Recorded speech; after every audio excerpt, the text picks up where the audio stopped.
This is the Bearcast, presented by Bird Culchin Ford. Bird Culchin Ford has been in Waco since 1936. Ford is the #1 selling truck in Texas 43 years running.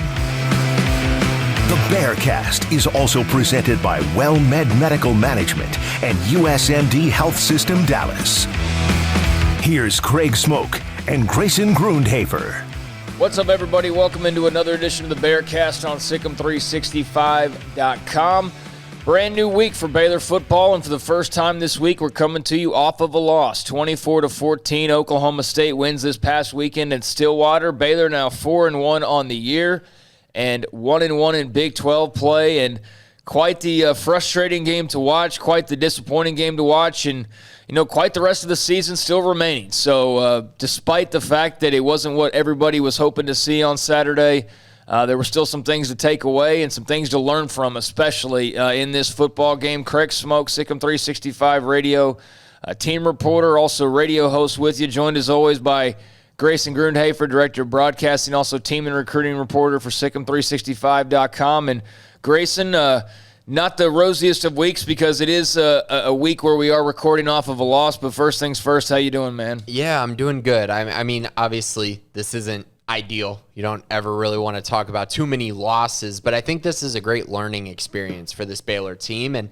they went on the road, had their first, in my opinion, true road test, and it was against a top 25 team. A team that I believe now is inside the top 12. So a really good team that they were playing, and Baylor's going to learn from it. So I'm good from this week. I think, everyone has different expectations for the season. And, I know a lot of people were saying 12-0 and things like that. I've heard that. Obviously you want, a lot of people want their team. That had to be trolling, right? Yeah, there's nobody that really thought that was going to happen. I think some people did. I mean, based on predictions for this game where you have Baylor going on the road, some people have them scoring, high 30s or 40 points against Oklahoma State.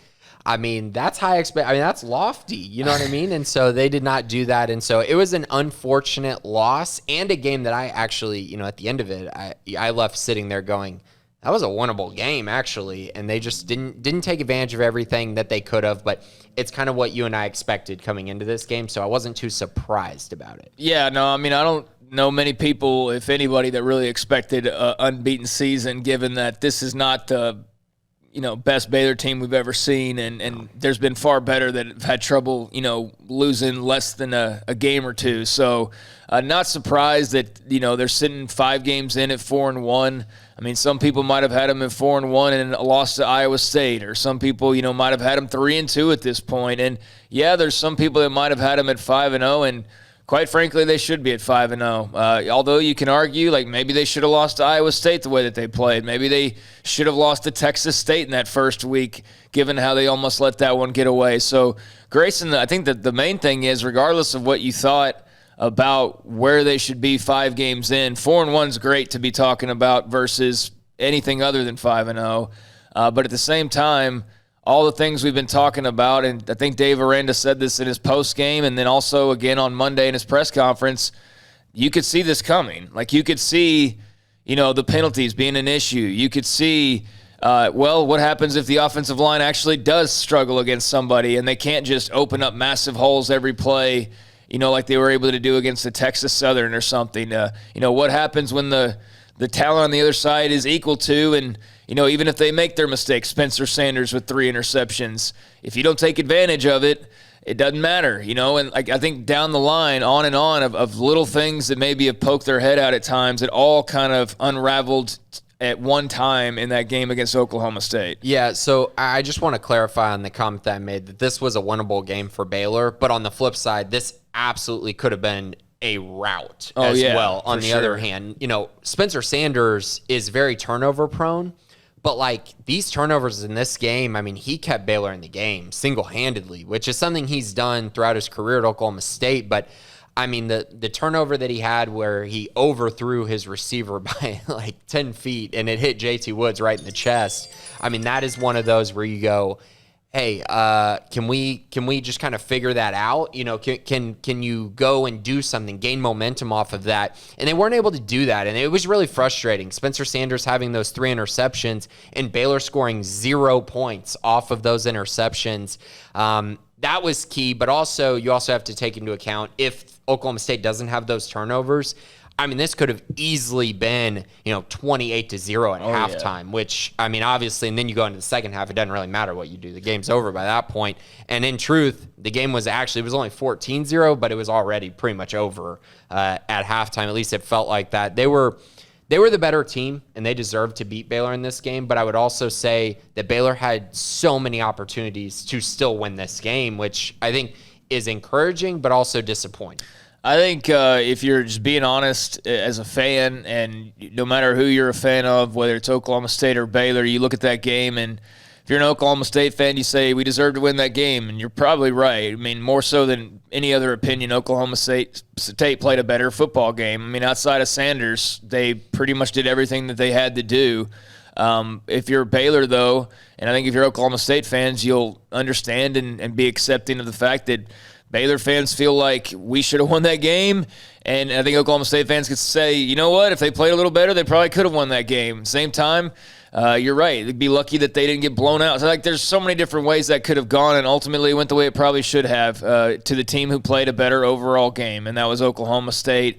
And Baylor's offense just could not get going all night outside of 2 drives, and there was a lot of consternation, a lot of frustration on social media on Saturday as that game was unfolding, and it was very reminiscent of last year where you were just waiting for the offense to get going, just waiting, and you just watch that clock tick down, and you just watch that lead increase, and you just watch drive after drive, just 3 and out, 4 and out, 5 and out, 3 and out. I mean, it was, it was tough to watch. It was because it was just very reminiscent of last year. You're just like a slow death is what it felt like. So let's just get into the game itself. Grayson, one reoccurring trend now the last couple of weeks, and Dave Aranda said this in his Monday press conference, I do believe it was, and I mentioned it in my 3 takeaways or whatever, but they have not started games well on defense. They have given up 2 very easy drives the last couple of weeks. That was the case this week. For the second week in a row, Iowa State scored right out of the gates last week, and then this week, a 12-play, 75-yard drive to open up the game, and it was just it's 7-0, and there you go, right out of the gates, and it was an easy drive too. I mean, it was a pretty much just move the ball down the field and put it in the end zone. Yeah, except for Spencer Sanders tried to give Baylor that drive away too, because Christian Morgan had an interception that hit him right in the hands. I'm not going to sit here and say that Baylor would have won the game had these things come true. I mean, he had 3 picks, so you took advantage for the most part of his mistakes, but that was one on the opening drive, on the daunting game script drive that everyone talks about. They got their pre-game plans that they're going to do for the first drive, and so far it's worked against Baylor a few times, and this drive it worked out for Oklahoma State. They got Jalen Warren going early and often on that drive, which was a common theme for them. Even though he wasn't particularly efficient, he was very strong and sturdy in the run game, and it showed on that first drive. First play, I think, went for like 30 yards on the run play to Warren. So. Yeah, he went 21 yards on the very first carry. Yeah, 21 yards. And like I said, they drove right down the field. Sanders tried to give it away, but he didn't. And Warren, I believe, capped that drive off with a touchdown, right? He runs hard. He does. He runs very, very hard. As little as he looks. He looks so little, but strong, powerful, a veteran, not going to turn the ball over. And everyone talked about how good Breece Hall was against Baylor, and Breece was phenomenal, breaking tackles in the backfield. Warren was more just one of those grinders. It wasn't like he was getting all these explosive plays. It was just, 3 yards here, 4 yards there, 5 yards here. And it really, I think it impacted Baylor in the long run, but it was mainly because of the time of possession disparity and the play disparity between the 2 teams. Yeah, I mean, he was definitely more physical than the Baylor defense more often than not. He was smacking pads and looking for contact, and they were falling back. And, yeah, that was a beautiful opening drive for Oklahoma State. Baylor would turn around, and yes, there was the near interception by Christian Morgan, and that was one of those early moments where you're like, okay, like that's the difference between 0-0 or 3-0, 7-0 Baylor versus 7-0 Oklahoma State, which is just what you cannot do on the road. You can't do that. You have to make that play, and you also have to put up a little bit of a better fight defensively on that opening drive. So I think this weekend if West Virginia gets the ball first or whatever West Virginia's first series, Baylor's defense needs to show a little something early on, and Dave Aranda, said as much. So Baylor gets the ball, 5 plays, and they punt.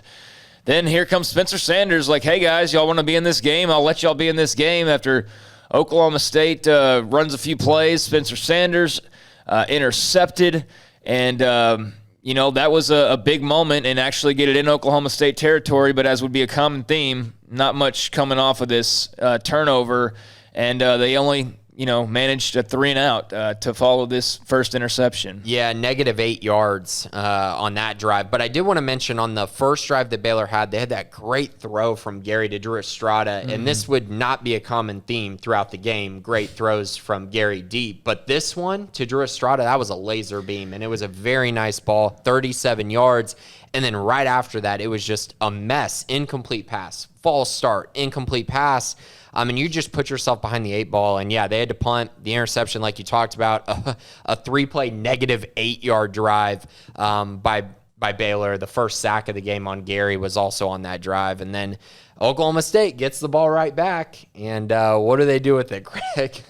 Yeah, they pretty much do what they do, and that's Spencer Sanders throwing another interception. So, he was very much trying to keep them in this football game. This time it was J.T. Woods, and the only problem with the Baylor interceptions were that they couldn't run them back at all. Like, they just caught them awkwardly and pretty much went down where they caught them, and that was unfortunate because you had 3 opportunities where you run one of those back, and this is a totally different ball game, or at least, run it down inside the red zone. But anything other than just scoring on defense was problematic with those turnovers because the offense couldn't do anything with them. Yeah, and this interception was the one that I was talking about where he threw it over Brendan Presley's head. And a long drive. They had moved the football at that point. 5 minutes and 30 seconds on the drive, 13 plays, 67 yards. That was one that definitely, I think, took a toll on the Baylor defense, but they got the interception. So you think, okay, momentum right back. It's only 7-0, and Baylor punts again.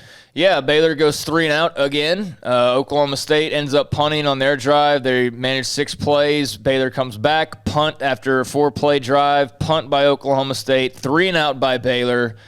And then Oklahoma State scores a touchdown to make it 14-0 on a 69-yard, 6-play, 2-minute drive. Spencer Sanders to Rashad Owens. It's 14-0. At that point, it was not looking good for the Baylor Bears, and that was right before halftime. Or I guess soon before halftime, they got the ball back, couldn't do anything with it, and it's halftime. And that was another area Dave Aranda mentioned where the first 2 drives of the last 2 games and the way they've closed the first halves have been problematic. If you look at like the easiest drives that teams have had, that Oklahoma State touchdown drive to start the game and then right before halftime, and then the Iowa State opening drive 2 weeks ago, he called those basically the easiest drives that, the defense has given up. And look, that's the start of the game, and then that's like right before halftime as you're trying to get in the locker room in a close contact. You just can't do that. And like even if you saw at the end of the game as well, like Baylor gets it within striking distance, and then what happens on defense? It's like you can't get that final stop. So this defense has been pretty good, and they've been really good with turnovers. I think that's masked some things because they've given up a lot of yardage or been in a position where they're going to surrender at least 3, and then they get a pick, and it reverses their fortunes. But they've bent a lot, and they're not immune to needing to get better in some areas as well. But, that was just unfortunate to see them give up a score right before halftime. Yeah, and that was on Raleigh Tejada, that deep ball. It was kind of a post down the middle, and it was by far the best throw Spencer Sanders made all day. And it was money. It was a money throw, and Tejada was actually kind of there. He just couldn't make a play on the football. So, yeah, that was unfortunate. That was really unfortunate to see 36 seconds left. You were kind of thinking, okay, if they can hold them to a field goal here and you're just down 10-0, or if they miss the field goal, you're in pretty good shape. Giving up that deep ball was not what they needed. And, you go into half down 14-0, but again, it's like I mentioned, Baylor forced all those turnovers, 2 of them in the red zone, and you're just sitting there going, okay, 14-0 could easily be in this game, could also easily be down by a lot more. So I actually, when they went to half down 14-0, I actually was sitting there going, okay, they still have a shot to win this game for sure. Yeah, I thought that they were still in it, and it just was a matter of trying to get this offense going, and there wasn't a lot to hold on to right out of the gates. Get the football, start second half, and up punting. 9 plays, only mustered 20 yards of offense before having to punt the ball away. Here comes Spencer Sanders again, another interception after a couple of Jalen Warren runs. This time it's Dylan Doyle, and so, man, here you go. Here comes Baylor, the 3rd interception on the day. Guess what? No points come off that. Instead, it's a 3 and out, and that was just the common theme of the day, quite frankly. You force Oklahoma State to punt, and finally Baylor is able to get into the end zone. Drew Estrada was like the only receiver that played on Saturday, basically. I mean, most of the yardage went to him. He was targeted quite often. He caught a couple of balls in that drive, and then Abram Smith with the big breakthrough finally as they opened up a massive hole there in the middle of the offensive line, and he scampered through, and they had a little bit of life. It was 14-7. There was still a lot of time left. You were still in the 3rd quarter at this point. And you were finally starting to, show a little something. How are you feeling at this stage, 14-7 after Abram Smith's big run? Yeah, and finally a 4th and 2 where you go, oh, wow, they got a big play off of this 4th down, going for it. And Abram, That's right, I should mention that was a 4th down play. They ran for 55, 4th and 2, and Abram got the pitch and really he took off. There was a nice hole. Great blocking by the receivers as well. I believe it was either Taekwon or Drew who had the block on the outside that really solidified the hole and allowed Abram to break that last tackle, and then was a touchdown. Very easy one for Abram, but great to see some explosiveness in the run game, which we did not see a lot of in this game. But for that one, it was great to see. And yeah, you're at 14-7. You're about to go to the 4th quarter, and you're thinking, okay, they're only down 7. There's a realistic chance that they can win this game. But then as you see on the next drive, this is one where, listen, Baylor's defense was very good, in my opinion, on Saturday. They really were. But there were times at very important junctions of the football game where the offense really, really needed them to make a play. And I think on this next drive, they really needed them to get a stop. And instead, as you're going to say, they got a field goal and went on a long drive. Yeah, they did. Baylor, I heard Aranda and I've heard some others talking about, and dissecting the offense and talking about what went wrong. Like, a lot of people were pointing to play calling, which is kind of the first go-to. And Gary missed some throws. I think there's no doubt he missed some throws. I think people missed blocks. There's no doubt about that. I mean, you can point literally across the entire offense and say, from coaches to players, everybody played a role and them not looking great offensively. And that also includes the team on the other side. Jim Knowles deserves a lot of credit for how good his defense is. But when you hear Aranda and them talking about, well, the offense kind of got going in the second half, it was really 2 drives. They're right, but it was 2 back-to-back drives, and that was it. It wasn't like it was the whole 3rd quarter and it was like 2 drives. So it was 14-7. And then, they end up giving up the field goal on that drive. That was a long drive, and that's 17-7. And at that point, you're like, okay, well, you had your opening, you had your shot, and you just really needed to get a stop, to your point. This is like what I was saying before to start the games. Like the first drives of the games, you give up an easy touchdown. It's like, boom, you're already in a hole. Give up plays right before halftime. That hurts you. This right here, this is like, you need a stop here.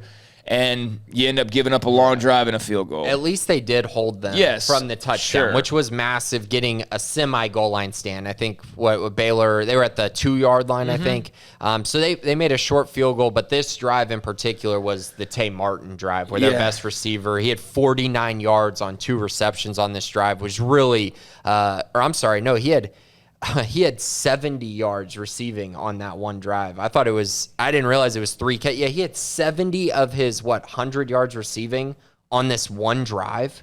I mean, massive for them to get him involved. But other than that, I thought Riley Teata had a really nice game. I know we're not going to mention him too much, but he's the reason Dylan Doyle had that interception with the pass breakup. So, he also had the interception, right? The one that Spencer Sanders threw right to him. Yeah. Yeah, so, I mean, he had a nice game outside the Owens touchdown and that specific drive where Tay Martin really kind of took over for a drive. Yeah, I put Tay Martin as one of the players to watch. He made a difference for them the week before when he came back from being injured, and he definitely made a difference on that drive in particular, as you point out. A few long catches, and Oklahoma State got the breathing room that they needed, but Baylor kept the pressure up. A nice 84-yard drive followed that, so it was 17-14.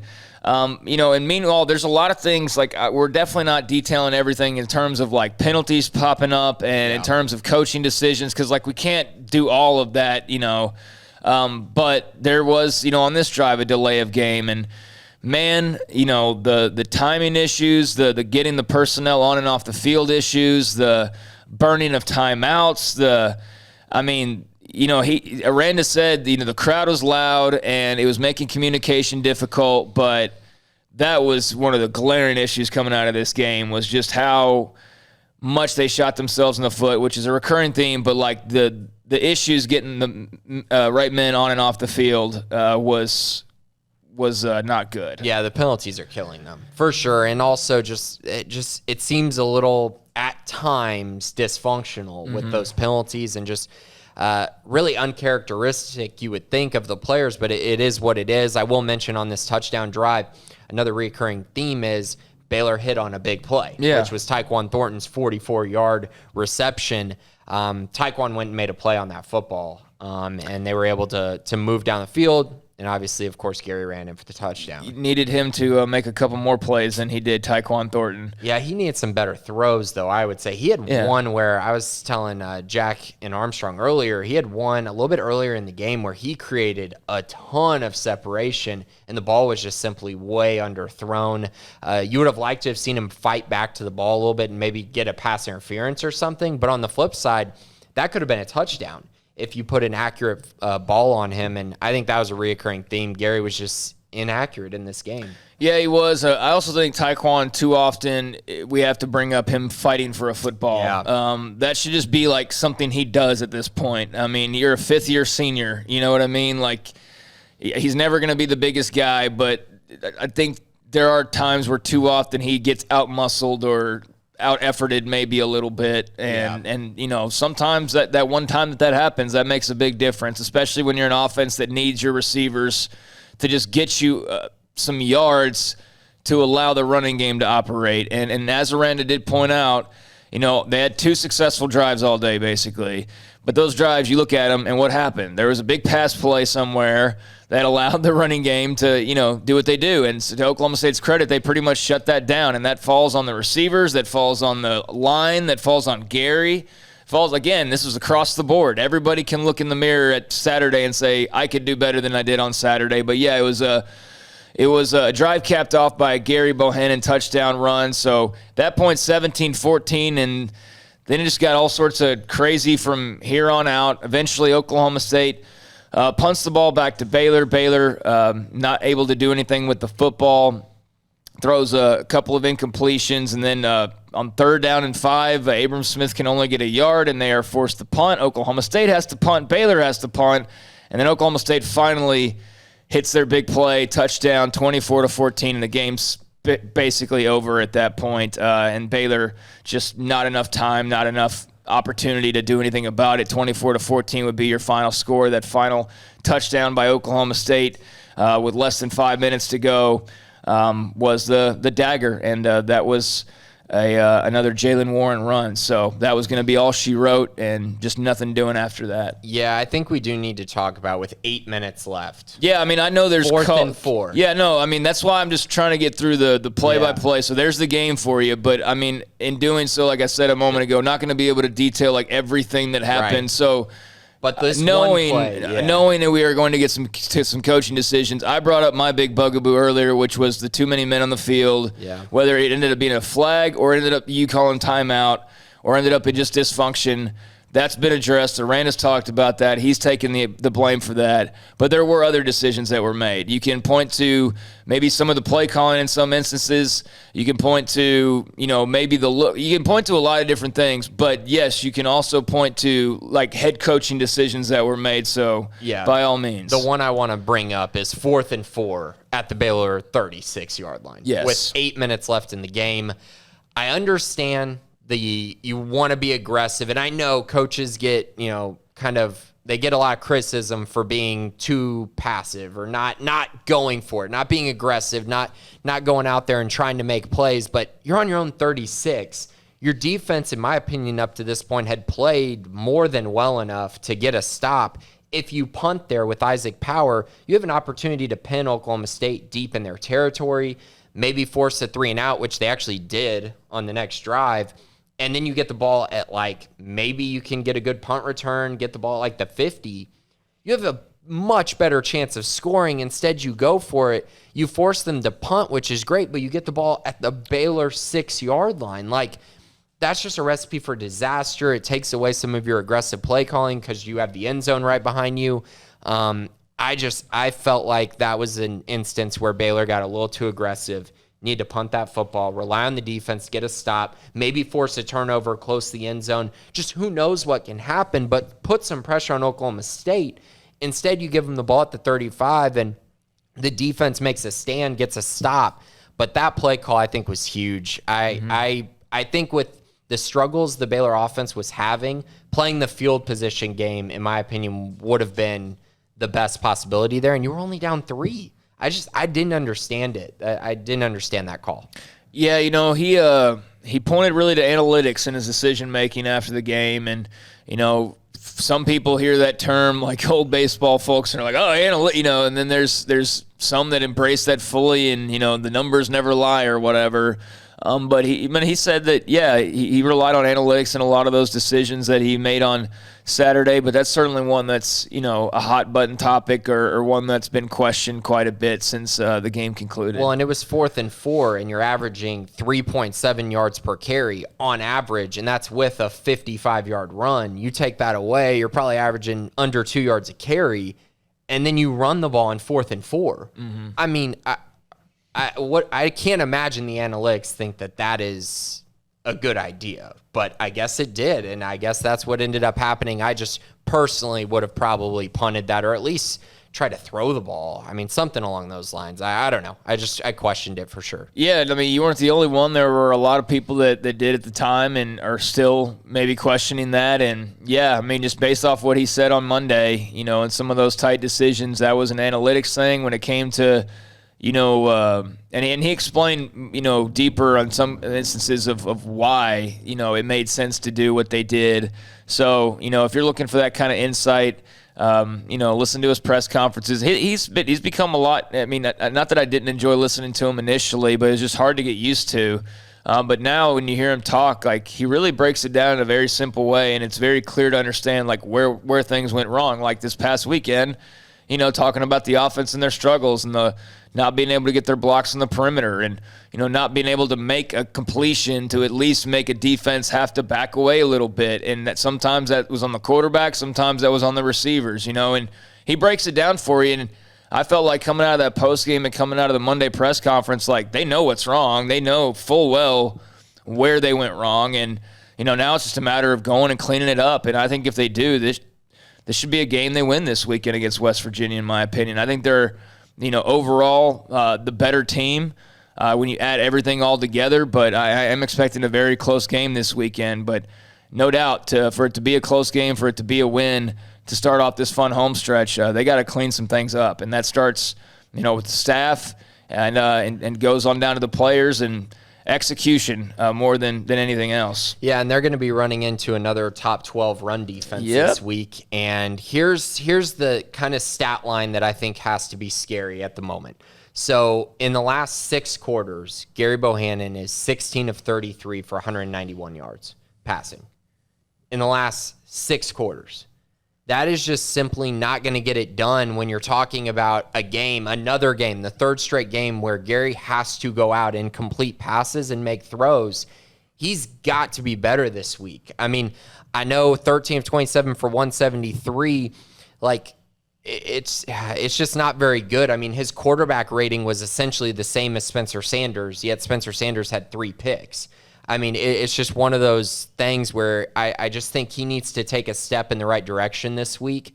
He's got to be more accurate on these deep balls because, I don't know, watching the Oklahoma State game, I felt like there were opportunities there that were missed. Oh, yeah, for sure. In the deep passing game. Now, I think some of that was Gary. Now, on the flip side, the offensive line giving up 3 sacks and 9 quarterback hurries is not going to help. The fact that they couldn't run the ball on first down and gave up, they had a lot more longer down in distances than they're used to, made it very hard as well.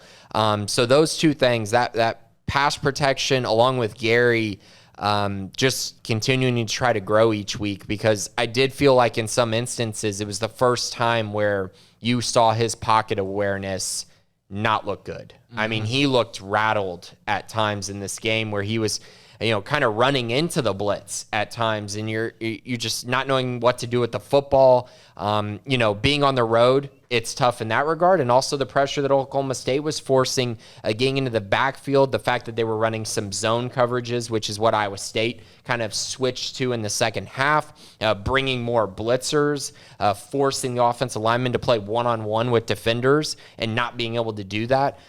It made life hard for Gary, but I will just say completing under 50% of your passes for 190 yards is simply not going to get the job done going forward, and it definitely won't when you're playing against a team that's very susceptible to giving up a lot of points in the pass game, which is West Virginia, which is the area you have to beat West Virginia. Yeah, and that was the area to beat Oklahoma State in as well, and you just didn't throw it very much, or when you did, it wasn't very effective for the most part. Bohannon, 13 of 27 for 173, no scores, no turnovers, 55.5 QBR, which is not great. Abram Smith, nearly 100 yards. He only had 10 carries. They didn't have the ball a whole lot, and their drives when they did have the ball weren't very long, so there weren't a lot of big numbers, but 10 for 97 and a score, but 55 of that was on one run and that score. So really, you take away that play, he was, 9 for 42 and no scores. That was his stat line minus the one play. It was 9 for 42. Yeah. There was nobody else to speak of in the running game. Gary Bohannon had some yardage, just 13 yards on 9 carries. There's not even. He had the touchdown run, but who cares really? The running game was just not there. Estrada was your leading receiver. It was good to see him out there, good to see him back, but it's almost like they became too reliant on him. He was the only one that could make a catch for him, or that Gary was able to connect with. But it was great to see him out there. He should be a weapon for them, and he should be a different look for them. And he ends up with 6 catches for 88 yards. Taekwon had 52. Sims 2 for 15. Fleeks 1 for 14. Dabney a 4-yard catch. No R.J. Sneed receptions in this game. Can't have that. Yeah, and that's just another area where you scratch your head and you go, yep, that probably added up to a loss as well. We've pointed out 20 different things so far of where they either just didn't perform, execute, or, Oklahoma State did something or made a bad decision or whatever. It all added up on Saturday in this loss. But, not a lot to write home about for the offense that managed just over 100 yards rushing and just under 175 yards passing. Yeah, not a lot that was great to talk about from an offensive perspective. They only ran 56 plays, and Oklahoma State ran 82 plays. That's just, that's a recipe for disaster. So yeah, again, this was a tough performance for the offense. I can only say that. It just really was not a good performance at all. Defensively, you had some guys rise to the occasion. Dylan Doyle, 15 tackles in this game. Matt Jones, 14 tackles. That was great to see. Cole Maxwell and Siaki Ika, I thought both played really well. But just so many plays ran at them. It just was really difficult to gauge, how these guys were playing. They just were on the field a ton. But I truly felt like the defense played good as a whole. I really did. They kept them in this game for large stretches, and the turnovers were the biggest part of that. The defense played well enough for them to win this game, and you can't expect them to get a stop every time. They got to stop more often than not, but then at the same time, when they needed them to really get a stop, they were unable to do that a couple times, and that ended up hurting them because that was 2 touchdown drives, whether it be right before the half or whether it be there towards the end of the game. When they did relent, it was just inopportune. So nothing really worked out. So hey, it's on to the next one. Sky was falling on Saturday for some people. I was disappointed in the loss just because it was ugly. It was just a bad showing. I felt like overall in a very winnable game that they just, let this opportunity kind of slip through their fingertips based on more of what they did rather than what the opponent did. And that was what was frustrating to watch. But hey, they're 4-1. It's not the end of the world.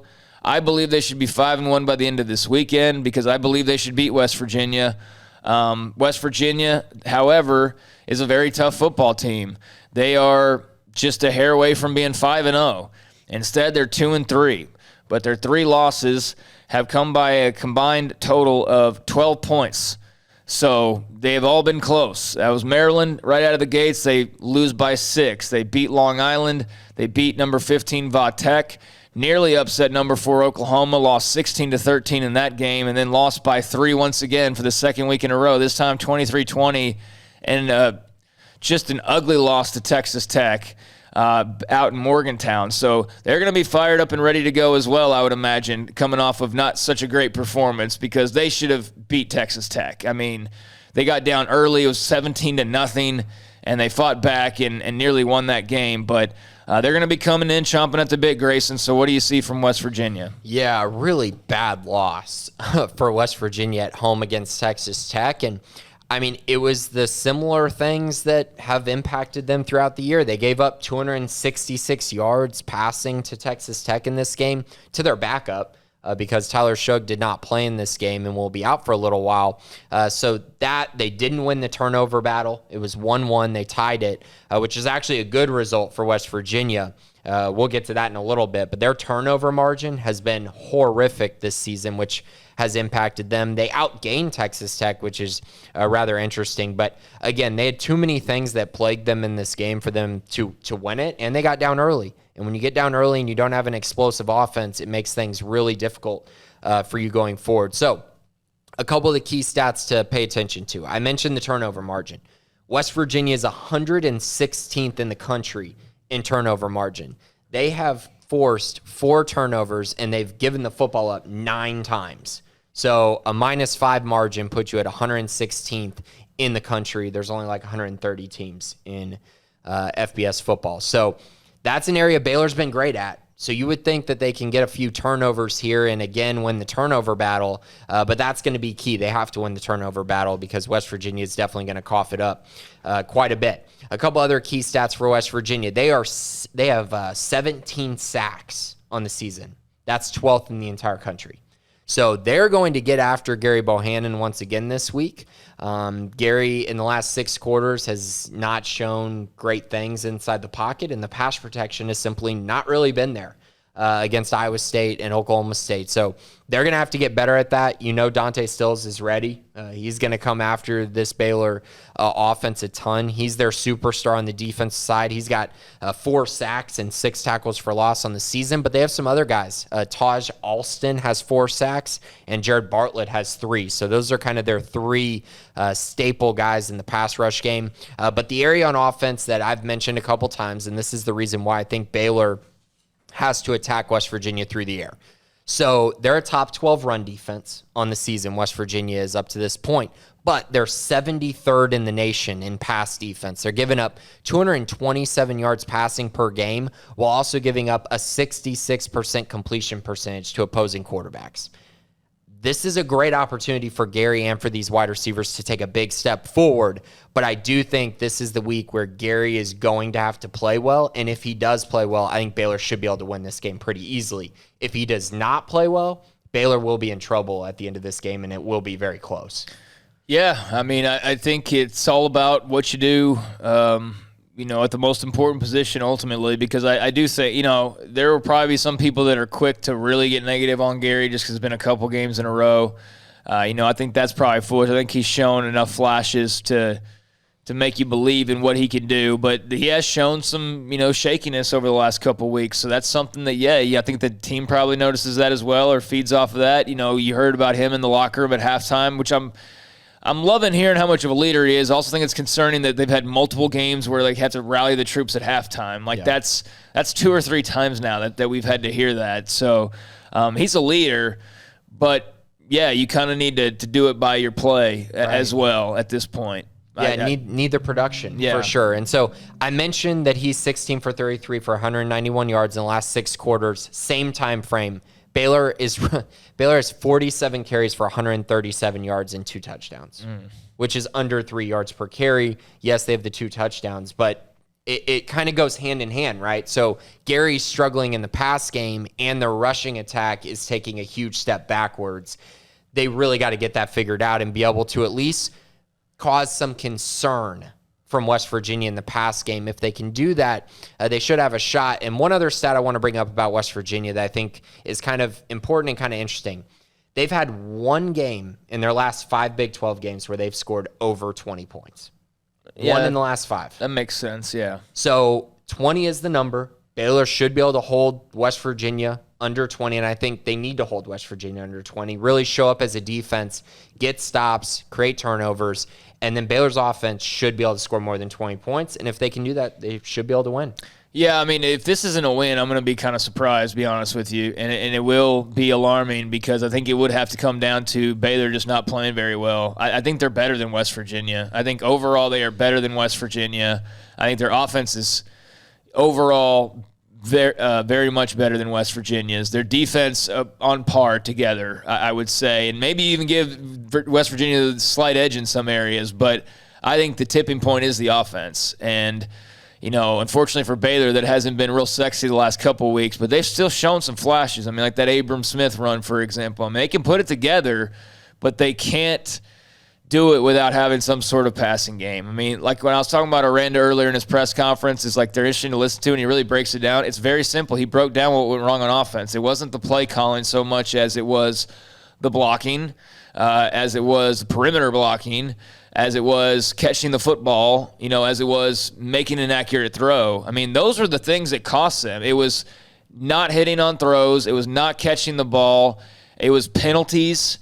Like how many times did they have 3rd and long early on in that game the other night, and like they weren't built for that. They were not built to even get a 1st and 10, much less a 3rd and 15. So, I think it's all, for the most part, self-inflicted, and with a good review of the film, which I know they're already doing that, and some accountability, which I know they're already doing that. Aranda talked about meeting with his coaches, and the coaches are taking some of it's across the board. So I'm expecting a great effort this weekend. I'm expecting a team that shows up fired up, ready to play. And that was another thing that was kind of concerning to me is Oklahoma State seemed fired up, ready to play. Baylor was just kind of there. You know what I mean?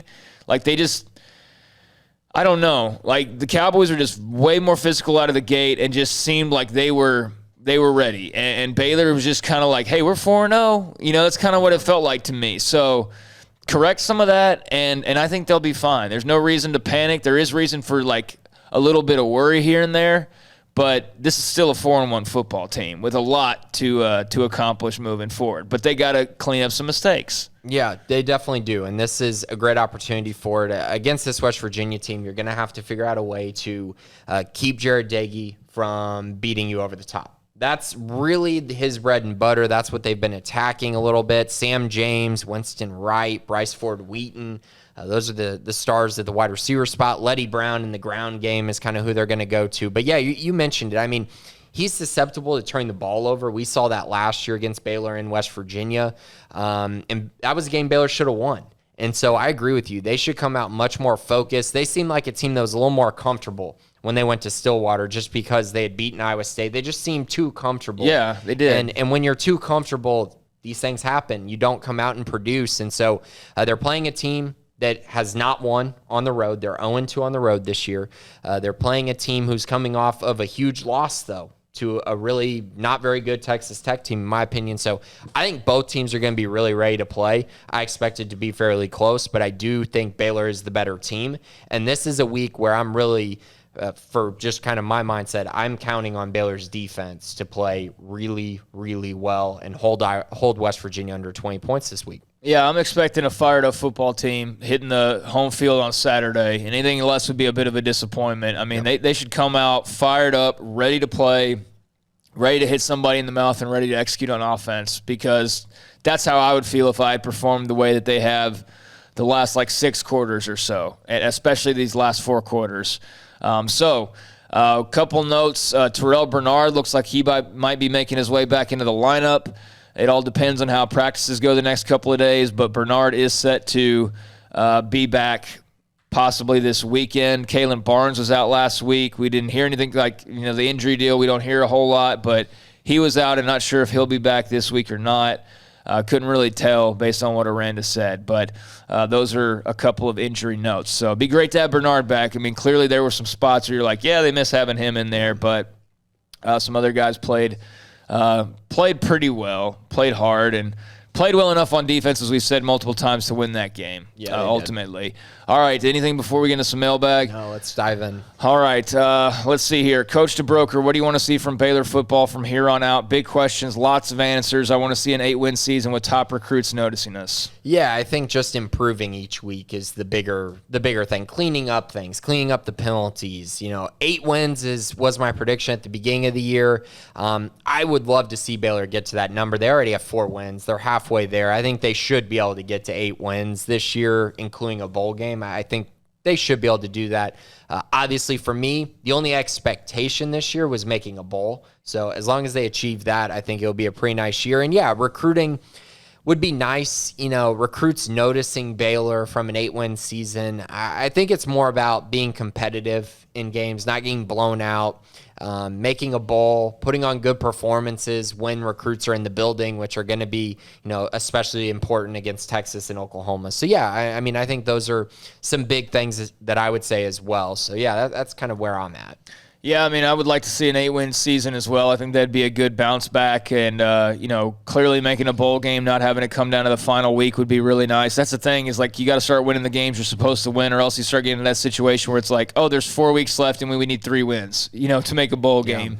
Luckily they need less than 3 already, but still, you don't want to get down to like the final 2, and you're like in a 5-game losing streak, and you need to win both to get, avoid that at all costs if at all possible. But yeah, Coach, I just want to see a cleaned up performance, just a better executing football team would be what I'd like to see. AF Blue 82, over under 5 penalties for 50 yards against WVU. Is this the game we finally clean up our act? Over. I hate to say it, but I'm going to say over. Continues. And one thing we did not touch on, and just like a little recap, was the Matt Jones penalty there at the end. Yeah. Was an absolute killer. That was the game right there. That was just game over at that point. Aranda was clearly ticked off, rightfully so. Can't happen. But, yeah, flags are a problem. They've been a problem. They remain a problem. And it's all over. Like, last week it was a lot of delay a game, too many men on the field, or personal foul. You can't do it, guys. You just can't do it. And Aranda knows that, and he's talked about it, but it's just not clicking just well enough for this football team yet. So continue to hurt yourselves. Continue to learn the hard way, but I have to say over, AF, until I see otherwise. Bear 1991, any chance we see Ebner line up in the slot against another stout run defense? Getting 0 production from him in any game is unacceptable, in my opinion. Yeah, I'd agree that you need to get more production out of him, but I don't think he's going to line up in the slot much. I think they like this kind especially with Estrada back, too. Yeah, and, maybe some of these other guys start getting healthy. Maybe we finally see Jalen Ellis on the field. We have not seen him at all this season, or, maybe he's not going to have a role. Start putting him in the squirrel category, brother. Yeah, you might have just to. Just like a TBD, we don't know. But there's lots of hype. We had Gabe Hall in that category, but he's getting on the field, which is nice to see. But yeah, I think they're going to use Ebner in the run game. Him and Abram, I think that's what they want to do. And yeah, getting Ebner the football has to be a priority this week, but I'm not sure if he'll be in the slot. I just think there's a bigger role for him and a bigger need for him in the run game. Well, I would say I think it's very clear of why Abram Smith's playing running back. You see the difference in those two running the football. And Ebner, there was a reason why back in the spring you would think like, oh, he's the automatic starting running back. But they're like, no, we need a guy who can get downhill.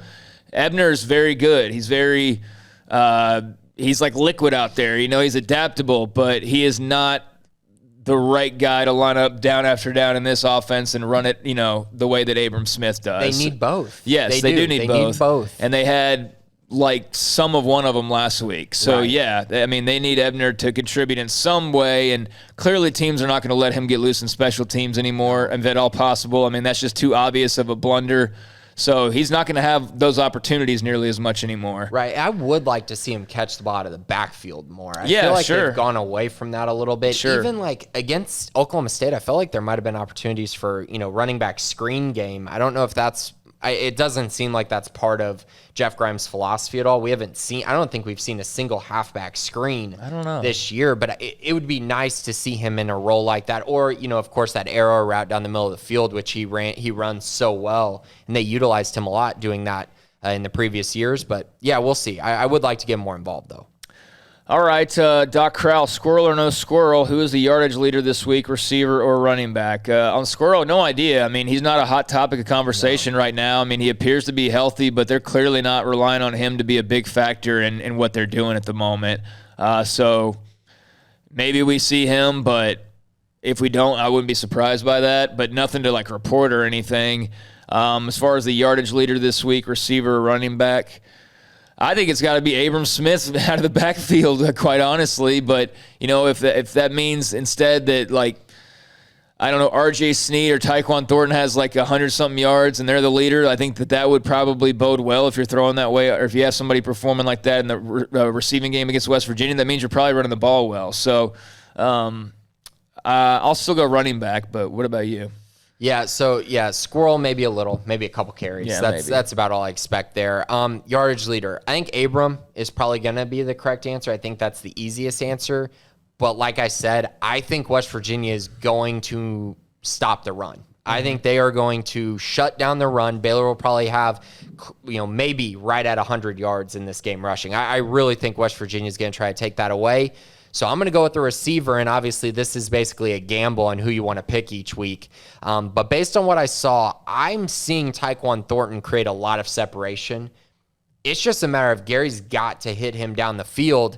I think, after watching that game, Drew Estrada seems like the more likely option, but I'm hedging my bet a little bit. I think Tyquan, he's gotten open a lot. I think Gary's going to hit him a couple times this week, and he'll be the yardage leader. All right, Alpha Needle, give your critique and feedback on RG3 broadcast Colorado Oak State game. I didn't listen to it the entire time. I will say he's got a lot of great energy, and he seems to be having a lot of fun, and that always carries over really well. My only complaint, I think, was or critique would be missing on some of the names. I think he called Tyquan Tyreek at one point, and there was a couple of other slip-ups that he had as far as the names go, and that's just something that, you want to get right, especially if it's the team that, you're covering or that, you're from. But that's also understandable to an extent. But that was the one thing that really popped out to me.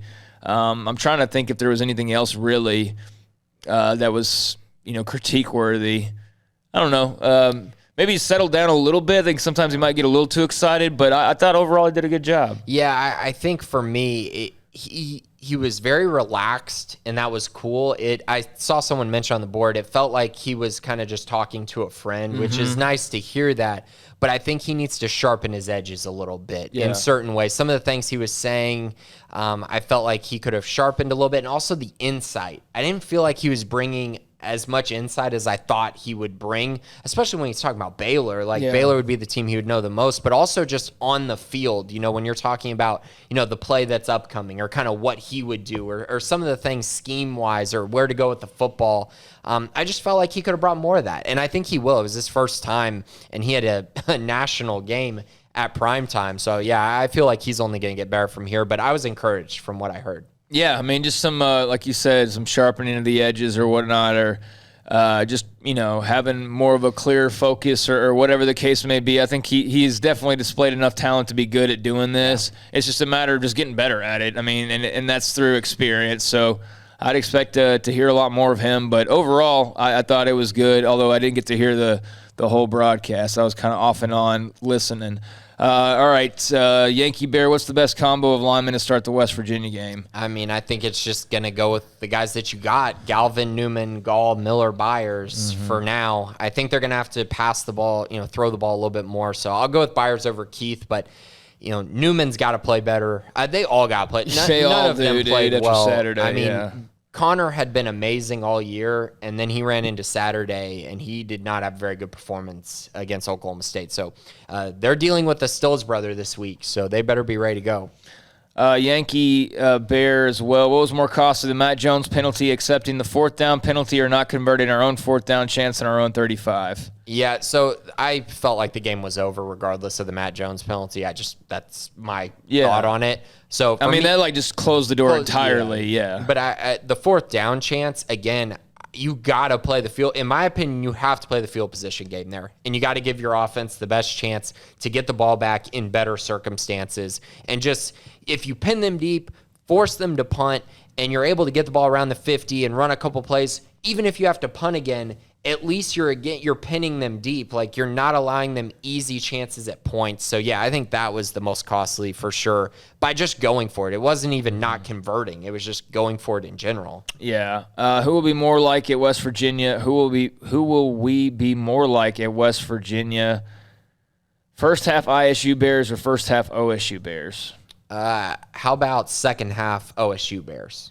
Is what I think they'll be more similar to. But more than a couple of drives successfully? Yeah, I think they had 14 in the second half against Oklahoma State. I think, but it was those two back-to-back and then nothing outside of that. I think they can score between 10 and 14 the first half. I think they will. Yeah, I think they will score. That. Yeah.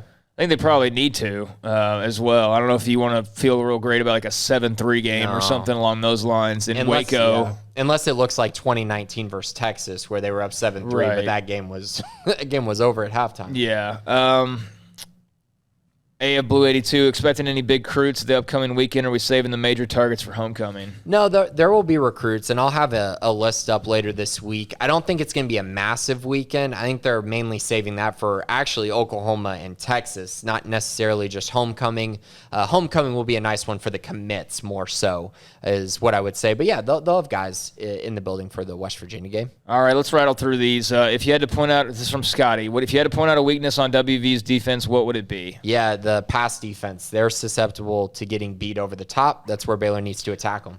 How should the Baylor defense account for Garrett Green, the current backup for WVU, when he's second leading rusher on the team right now? I mean, he's basically coming in and run. That's what he does, but I wouldn't be surprised to see them throw a wrinkle here and there, and I wouldn't be surprised if he's I think just the fact Jared Diggy's so experienced is what keeps him holding on to that starting job, but we'll definitely see some Garrett Green and probably running the football a little bit. Yeah, Garrett Green definitely scares me a little bit more. I mean, Baylor just gave up 76 yards to Spencer Sanders. That's been a reoccurring theme, so they got to account for him. And if Daggy is turning the ball over, it wouldn't shock me if they flip that script and go to Garrett Green. So hopefully the Baylor coaching staff is prepared for him. I'm sure they will be, but yeah, he's mainly a rusher. Yeah, they're not, and they're not doing their homework because he's very clearly been a part of their game in some form or fashion all year.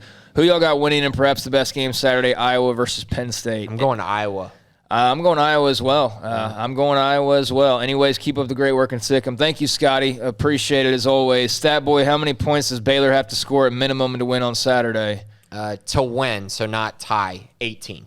Because I think to win, okay. To win, they need to score at least 18. I say at least 20. Okay. Yeah, like a 20-17 would be as close to as comfort as I would want to see. But yeah, so I'll say 20. Thank you for the question, Stat Boys. STL Sikkim. It's got a bit of a longer message here. Can we have a brief chat about expectations? It seems many here on the board and other Baylor sports sites think if our team isn't top 15 in what essentially amounts to year one under CDA and Grimes, we must be absolute, undisciplined, poorly coached garbage with no in-between. Isn't it possible to punch above our weight against a heavy hitter like Iowa State then have a hangover game against an admittedly better than I thought good OSU defense? It's almost like football teams who are mastering new schemes literally almost always have consistency issues that typically aren't worked out until at least the end of the season. I understand the team didn't play up to the best of their abilities, and neither did our coaches, but to suggest we need to make staff changes after a road loss to a ranked team in an environment we rarely do well in is patently ridiculous. Ask Florida State how doing that sort of thing has worked out for them. Thanks, guys. Love the show every week. Well, I don't know who you're referring to. I typically don't look to get too into the mud after losses, knowing what boards and stuff can be like, although I've seen still plenty despite searching it out. And I think anybody making any sort of a staff suggestion is absolutely off their rocker because of one loss. So I would agree with you on that. And I'm glad that I didn't get caught up in that conversation because I think that's ridiculous. Yeah, a bowl game is the only expectation I have. I think you there's no excuse for same not here. making That's a bowl all I've been game at saying this all choice. year. Yeah, and we've talked about that. But I will say this, and I think you're on to something here, is I think expectations changed after they beat Iowa State. Everyone started thinking, oh, Big 12 championship should be easy. That's crazy to me. Can put. I'm telling you. I mean, if you look on the board, a lot of people genuinely were talking about that, and they still can make the Big 12 championship. It's still possible, very possible. But yeah, I think expectations changed very much after the Iowa State game, and I would say until you beat Oklahoma this year, if you beat Oklahoma this year, I think you need to kind of take a step back, and that's fine. Like, for expectations to be a little bit different, that is totally fine. But yeah, I do think a lot of people have, very high expectations that maybe are a little unreasonable. Yeah, it sounds like it. It sounds like a lot unreasonable in some ways, because 4-1 to be anyway upset at that. I mean, you can be upset that they're not 5-0 because they could be, but at the same time, I mean, it's like you almost forget last year even happened, and it's true. You don't say, oh, well, we won 5 games this year, see, that's better than last year, or no, there is a difference. But I mean, shoot, if you don't see the night and day jump from last season, I don't know what we're watching. I feel pretty good about the direction. I just think they need to clean some things up. That's really it. I mean, I'm not worried about the team after Saturday. I'm maybe concerned that Bohannon's had a couple iffy games in a row. I'm maybe concerned that maybe the line's starting to show some cracks. I'm maybe concerned that the receivers still aren't very tough, quite frankly. But I'm not worried. Like, I feel like all those things are fixable or at least known and will be addressed in the best manner possible. So, yeah, I mean, just don't – you got to understand that's every fan base for every fandom out there. Like a new Marvel movie drops and there's people that are, like, losing their minds over, the ending to it or whatever. Just – it's the way it is in the world of public opinion. So STL, part of the deal, unfortunately. Just don't let it get to you too much, all right? But this team's going to be fine. C. Mitness, WVU has another solid run defense, but is this a pride game for the O-line after being called soft by Stills? What do they need to do in order to prove him otherwise? I mean, this should be a pride game for everyone on the Baylor offense, not just the offensive line. Now, I know they got decimated by the Stills brothers the past 2 seasons. Yeah. Now, at least Darius is gone. It's just Dante there, but Dante's looked really good this year. What do they need to do? I mean, that's such a tough statement at this point in the season. They need to be more physical, but they also just need to be disciplined in their technique. I mean, that's the biggest thing. They haven't been disciplined. They've gotten out-muscled, it seemed at times in the Oklahoma State game, and out-schemed a little bit as well, and it caused confusion on the offensive line. So they need to play together a little bit more, and hopefully some of the play calling that Jeff Grimes has in store for them this week will help them a little bit more than it did on the road in Stillwater. Yeah, and they're still way better than last year. They are, yeah. I mean, they're still way better than what we saw last year. So there's been progress, and look, it's it's good to see progress. You still need to see some more, but let's be realistic about what we saw a year ago and what we're seeing now. Like, yeah, there's some things to clean up, but at least you're able to run the football on occasion. You just need to be able to do it pretty regularly, and then everything opens up. Wacko for Waco will close us out this week. Is it a foregone conclusion that Zach Pyron is trending towards Georgia Tech? I mean, he was trending towards Georgia Tech. I would say that, the trend is that he's going somewhere other than Baylor. But again, Baylor's going to keep recruiting him, keep trying to stay in it for him. So again, it's not over for Zach Pyron. But yeah, there have been, whispers. Georgia Tech has been a team that's been hot on his radar recently. Arkansas was for a little while. But yeah, I mean, everyone I talked to felt like Georgia Tech was the runaway favorite a week ago, and that there was a good chance that he would end up committing to their class at some point. But again, I don't think Baylor's going to give up on recruiting him at this moment. So they're still in it. Yeah. How does Zeno leaving change anything? It doesn't really. Because not even a concern about depth, or are they just like, we're getting a quarterback anyway, so it doesn't matter? Okay. On the Baylor end, I think for Zach Pyron, it was like, okay, that's cool to see, but I think it was known that someone was going to leave. But on the Baylor side of things, Baylor side. Yeah, it's more so they would like Zach Pyron because he fits what they want to do, but from what I can tell, I don't think it is absolutely they're going to take a quarterback if they don't get Pyron. I don't think that's in the cards, and the reason for that is they have C.J. Rogers on the depth chart. I think he could be the de facto 2022 QB recruit, and then therefore it would make 2023 they would absolutely take a quarterback, if that makes sense. Yeah, no, it does. That's why I asked, because, Zeno leaving, there's all of a sudden you're still fine depth-wise, but like in a year or two, that could add up really quickly, and all of a sudden you're in a situation like A&M where, one guy gets hurt and you're like, oh, God, we're screwed because we only got one other guy, and you don't want that to happen, obviously. You want to have some guys ready to go. So just curious about that.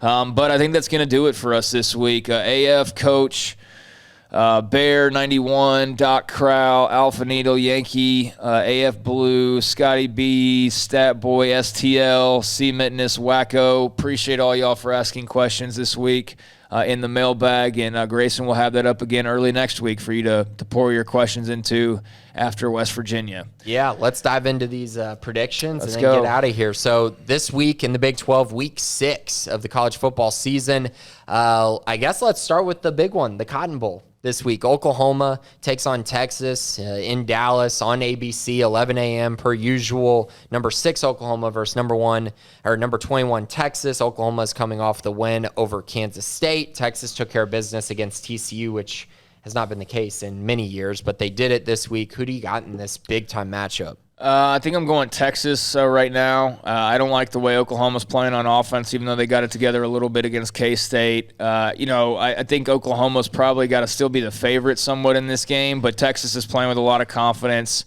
Bijan's obviously doing really well. This is a coin flip game to me. I mean, really, either outcome's not going to be surprising. I think the only thing that would be surprising would be like if Texas blew them out. I mean, that would be pretty surprising. But outside of that, I'm expecting a close game.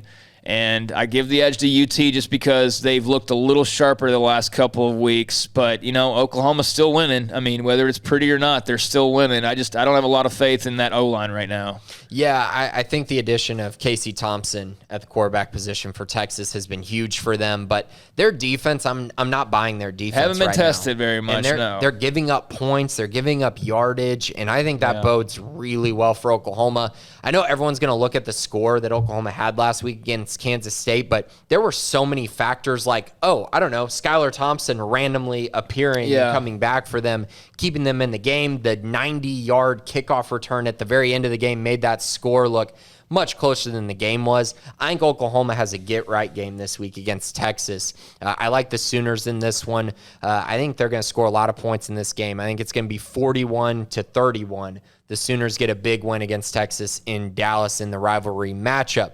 Next matchup, West Virginia travels to Baylor to take on the Bears. 11 a.m. kickoff on FS1. West Virginia coming off of the home loss to Texas Tech. Baylor coming off the road loss to Oklahoma State.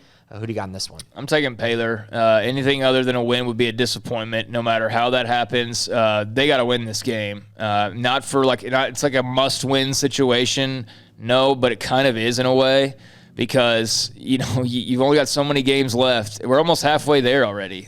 You look up and like for example, last week it's still early, blah blah. And then you do that again this week, and all of a sudden you're halfway through the season now. There's not room to really change too much. So I think you've got to win this game on Saturday, and you got to look better than you did last Saturday, which I would expect them to. So I'm going Baylor. Yeah, this is a must-win for the Bears, as their next games coming up are BYU, Texas, at TCU, Oklahoma. I mean, if you don't win this game, you could kind of slide a little bit, and you don't want that this season, as the Bears have a lot of high hopes right now. And I think this is a game where the defense dominates for the Bears. I think they're going to play really, really well, and therefore it's going to help this offense get through some rough patches that they may have in this game. I like the Bears in this one, 27-17, to get a big win over the Mountaineers. The final game on the Big 12 slate this week, TCU coming off of their loss to Texas. They travel to Lubbock to take on Texas Tech on ESPN at 6 p.m. Tech coming off the honestly shocking win over West Virginia in Morgantown. This is a big one for both of these teams as they're trying to fight for their position in the Big 12. Primetime game. Realize how much I don't care about this game. I really don't care about either one of these teams. I'll go TCU, though. I think they're the better team. They're clearly the better team. But it's in Saturday night in Lubbock. Is that what you said? On ESPN. Yeah, I mean, that'll probably factor in. But, then again, this is not those old Mike Leach teams and, even Cliff Kingsbury. This is Matt Wells. And, I would expect the students to be all liquored up and ready to yell and holler and do all that on Saturday night. It'll probably be a pretty tough environment. I'm still taking TCU. Yeah, I can't do it to myself where I say, okay, Tech's going to win this game, and then they're also going to beat Kansas. They're going to start 6-1. Yeah, no. Not happening. They're not a 6-1 football team. I think TCU has to win this game, similar to Baylor. Oh, yeah. They have to win this game. They're coming off the 2 losses to SMU and Texas. I like the Horned Frogs in this one, but it is going to be a very good and very close game. But I got TCU winning it 36-34. Very close game in Lubbock, and that's the Big 12 slate for the week. 3 really should be very competitive games. Yeah, I mean, we're starting to get a clear picture of kind of how it's stacking up. And, for Baylor, they had an opportunity to kind of put themselves in that upper group with a win last weekend. Instead, they're just that B group. But the B group's the most popular group right now. That's where everybody's kind of sitting and trying to figure out if they belong higher or lower. And, we'll learn with Texas and Oklahoma and games like that over the next couple of weeks. We know where eventually everybody settles into, but right now still a lot out there for the taking and a lot to be happy about and a lot to look forward to. So that's what I'm focused on. I mean, yeah, the loss on Saturday in the immediate moments afterwards, you're looking at like where things went wrong, and it's frustrating, but hey, it's part of the deal. And go out and get better. And I have full confidence Dave Aranda and company are going to do that. They know what went wrong. And they're working on it right now, and I expect to see some of that paying off for them on Saturday. So before we go, anything else, man? No, just if you haven't tried the premium side, definitely give it a try. We got a lot of content, football recruiting, basketball content is getting going, women's basketball as well. Definitely give it a try, and of course, 365 Sports, tons of content there on the radio side. I just saw a Gary Patterson quote. He's always throwing shade, dude. What do you do now? This is about Bijan Robinson because, Gary's been real talkative lately, and his football team's losing lately. It's not a coincidence. But Gary Patterson on why Zach Evans' workload paled in comparison to Bijan Robinson's on Saturday. He said, I would never do 35 carries like they did for the guy at Texas if you want to last 4 years. Evans does need more touches, though. Oh, okay. So what about in that bowl game against Cal when Shewu Olanololu or whatever had how many carries that guy? He had like 40 something, yeah. And you're gonna tell me, oh yeah, I would never do that. Yeah. Okay, all right, Gary. Yeah, he's always just throwing shade, even though he's saying it all out of his own kind of insecurities, and they're losing right now, and so he's popping off here the last couple of weeks. But that was just a funny tweet I happened to see. Blocks everyone on Twitter who disagrees with him. So but hey, Baylor defense got to get ready for Zach Evans and Bijan Robinson and all those guys. Yep. That's for later on, though. Right now, it's about West Virginia. So we'll see what happens this weekend. We'll have all sorts of content over the website, both team-wise, recruiting-wise, Big 12-wise, etc. Become a premium member, or at least check it out if you haven't done so before. It's the best way to support what we do, both for the website and the radio show, and we will be on air later on this afternoon at 3 o'clock, talking WVU Baylor and much more. So until next time, do appreciate everybody that's a part of the mailbag and that is out there listening. For Grayson Grudenhafer, for Jack and Armstrong behind the scenes as well, I'm Craig Smoke. This has been the Bearcast on SicEm365.com.